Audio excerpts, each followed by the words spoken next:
안녕하세요, 똑똑한 투자자 여러분. 오늘은 여러분의 소중한 자산을 지키고 불려줄 절세 계좌 활용법에 대해서 시원하게 알려드릴게요.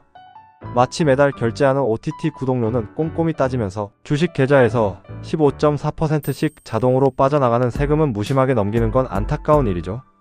지금부터 여러분의 금융 IQ를 업그레이드 해드릴게요. 오늘 알아볼 절세 계좌는 크게 ISA, 연금저축, IRP 이렇게 세 가지예요. 그리고 일반 계좌와 해외 직접 투자까지 비교 분석해서 여러분에게 딱 맞는 투자 전략을 찾아드릴게요. 먼저 ISA, 개인 종합 자산 관리 계좌부터 알아볼까요? ISA는 주식, ETF, 예금 등을 한 통장에 모아서 관리하는 만능 절세 통장이라고 생각하시면 돼요.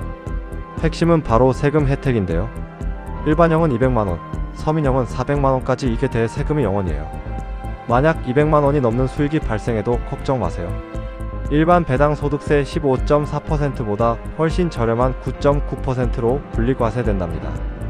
게다가 이익과 손실을 합산하는 손익통산, 세금을 해지 전까지 미뤄주는 과세연 효과까지 있어서 복리 효과를 극대화할 수 있다는 엄청난 장점이 있죠.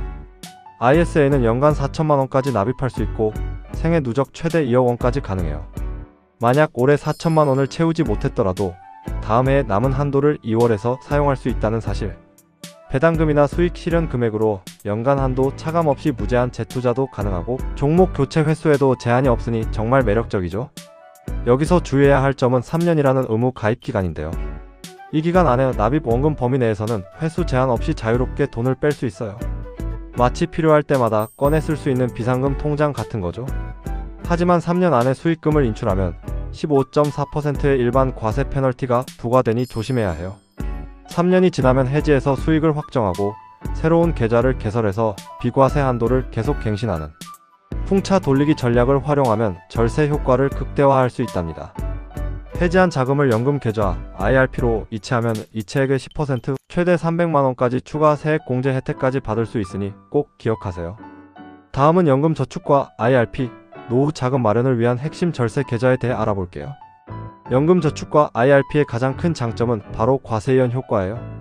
계좌 내에서 수익이 발생했을 때 즉시 15.4%의 세금을 떼는 것이 아니라 55세 이후에 연금을 수령할 때 3.3%에서 5.5%의 저율 과세만 적용된다는 점.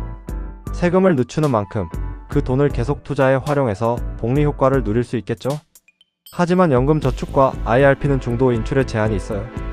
연금저축은 인출이 가능하지만 세액 공제를 받았던 원금과 운용, 수익을 인출할 때는 16.5%의 기타 소득세가 부과돼요.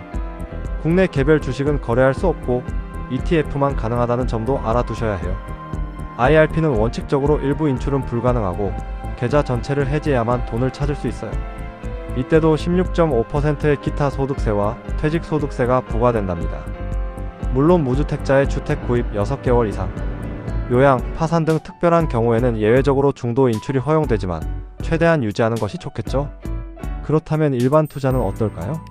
국내 일반 계좌에서는 주식 매매 차익은 비과세이지만 배당금이나 주식을 팔 때 15.4%의 배당 소득세가 즉시 부과되고 손실과 이익을 합산하는 손익통산도 불가능해요. 해외 직접 투자, 예를 들어 미니스탁으로 미국 주식을 샀을 때는 배당세 15%가 현지에서 원천 징수되고 실현 수익에 대해서는 매년 22%의 양도소득세를 내야 해요. 매년 250만원의 기본 공제를 활용하고 달러를 보유하면서 환차익을 노리는 전략도 필요하겠죠?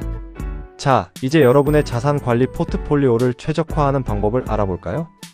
ISA 계좌에는 배당주, 고배당 ETF, 국내 개별주를 담아서 15.4%의 배당세를 0% 또는 9.9%로 낮추는 것이 좋아요.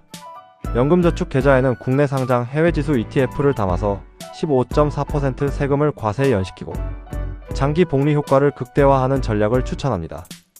마지막으로 직접 투자, 미니스탁 계좌에는 해외 개별 성장주를 담아서 연 250만원, 공제를 활용한 분할 매도 전략과 환차익을 노려보는 것이 좋겠죠?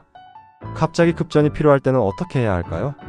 인출 순위를 정해두면 당황하지 않고 대처할 수 있어요. 1순위는 ISA 납입 원금이에요.